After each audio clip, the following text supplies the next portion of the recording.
I want to understand about smart beta investing. I'm sure it's in the middle of active and passive funds.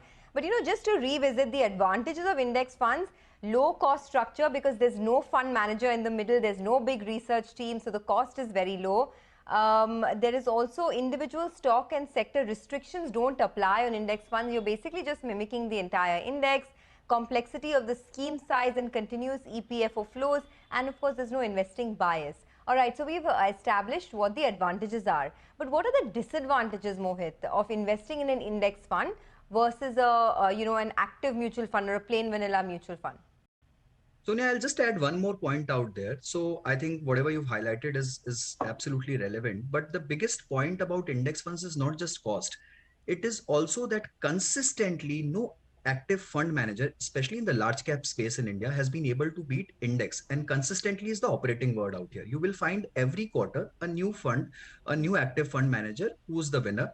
But consistently for quarters and years put together, you won't find a fund which has beaten the index, right? So that underperformance per se, and it could be attributed to multiple reasons. So SEBI has done a lot of reclassification. The schemes have become very big in size.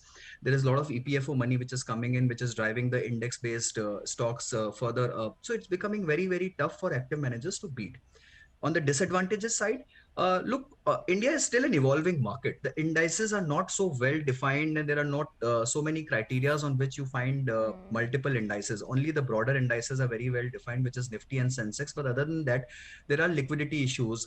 The fund sizes are not very big in some of these cases. And plus, I think sometimes you get that feeling that why am I investing absolutely totally into that index when I know that some of the parts of this index, so let's say for Nifty, you might just not want to be in PSU stocks, right? But because it's a part of Nifty, few of these stocks, you have to be investing into that. So those are some challenges which you need to figure out how to kind of manage those things. So those are a few of the bigger disadvantages of being into index funds.